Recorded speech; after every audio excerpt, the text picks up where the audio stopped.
Dalam nama Yesus kami berdoa, haleluya, amin. Anak-anak, pada pagi hari ini kita akan belajar di dalam materi kita karya yang paling agung. Bacaan Alkitab kita terdapat di dalam Yesaya 52 ayat 13 sampai Yesaya pasal 53 ayat yang keempat.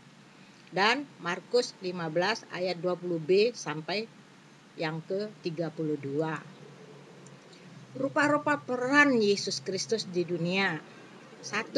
Sebagai penolong dalam kesesakan. Ketika Tuhan Yesus menyembuhkan orang sakit, sesungguhnya Tuhan Yesus tidak hanya memulihkan tubuh mereka yang sakit secara fisik, tapi Tuhan memulihkan hubungan mereka dengan masyarakat pada waktu itu. Nah, pada waktu itu mereka yang sakit seringkali dikucilkan oleh keluarga mereka dan seringkali juga dikucilkan oleh lingkungan masyarakat, khususnya seperti penyakit kusta gitu ya. Jadi Tuhan tidak memulihkan fisiknya saja, tapi juga memulihkan hubungan mereka dengan masyarakat. Yang kedua, sebagai guru yang agung. Tuhan Yesus adalah guru yang agung. Tuhan Yesus selalu menghidupi apa yang Dia ajarkan, atau dengan kata lain, Dia mengajar melalui hidupnya. Jadi sesuai dengan apa yang dikatakan, apa yang dilakukan. Itu yang Tuhan ajarkan. Sebagai kritikus terhadap ajarannya dan sikap hidup para ahli Taurat dan orang Farisi yang menyimpang dari Taurat Tuhan. Nah, pada saat itu orang Farisi, ahli Taurat, mereka menghafal seluruh isi Taurat tapi tidak melakukan. Tuhan mau kita selain menghafal isi Alkitab, kita juga hidup sesuai dengan kebenaran firman itu. Yang bagian B, peran Yesus Kristus dalam karya penyaliban Allah bagi manusia. Di dalam Matius 27 ayat 33 sampai 44 menyatakan bahwa Tuhan adalah jalan keselamatan. Siapapun tidak dapat memperoleh keselamatan jika tidak melalui Dia. Nah, pada dasarnya Allah Bapa yang Maha Kuasa pasti sanggup mengampuni semua orang dosa manusia ya. Tetapi Allah memilih jalan pengampunan itu dengan mengorbankan dirinya melalui anaknya yang tunggal, Tuhan Yesus Kristus.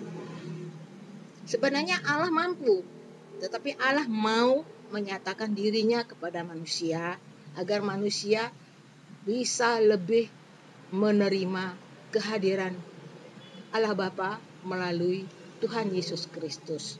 Bagi orang Yahudi, mati disalib adalah sebuah hinaan, tetapi ia tetap memilih jalan itu. C. Pengorbanan Yesus Kristus adalah karya yang paling agung. Pengorbanan Yesus Kristus sesungguhnya merupakan karya Allah yang paling agung, yaitu yang pertama, Allah memberi pengorbanan yang terbaik. Dalam Perjanjian Lama, manusia berusaha menebus dosa dan mempersembahkan kurban bagi Tuhan. Mereka berharap kurban yang mereka persembahkan mampu menghapus dosa dan pelanggaran mereka. Mereka memberikan yang terbaik dan segala sesuatunya yang terbaik. Tapi Allah mengorbankan dirinya melalui putranya Yesus Kristus.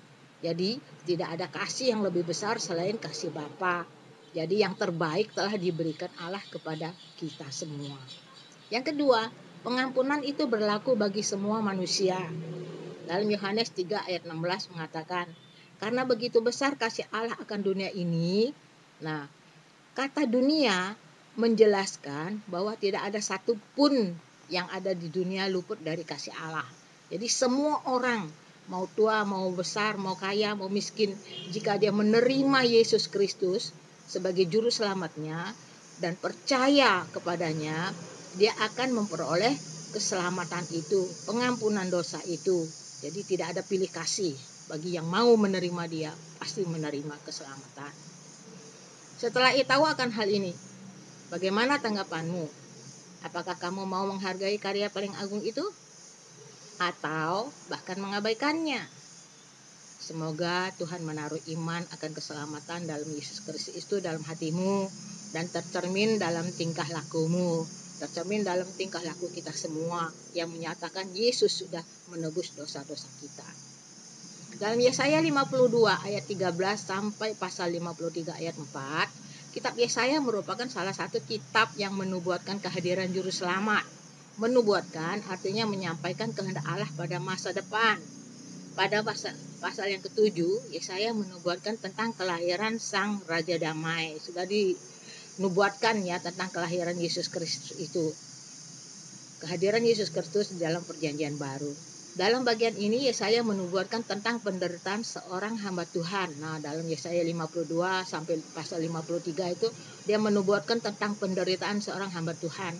Penderitaannya itu sesungguhnya penyakit kita yang ditanggungnya dan kesengsaraan kita yang dipikulnya serta dosa kita yang dibayar lunas di atas kayu salib ya. Setelah kelahiran dan kematiannya, nubuat Nabi Yesaya pada pasal 7 dan pasal 52 sampai 54 telah digenapi dalam diri Tuhan Yesus Kristus.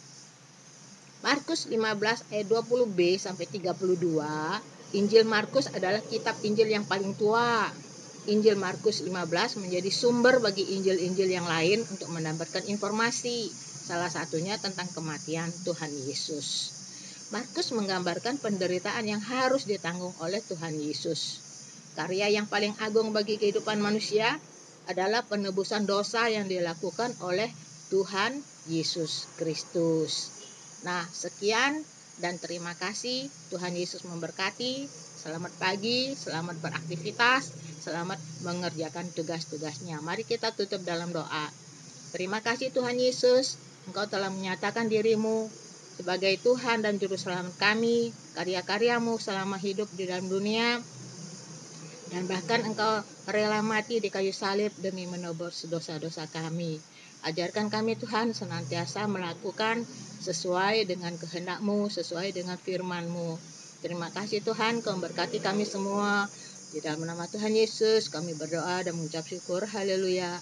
Amin. Selamat pagi. Tuhan Yesus memberkati.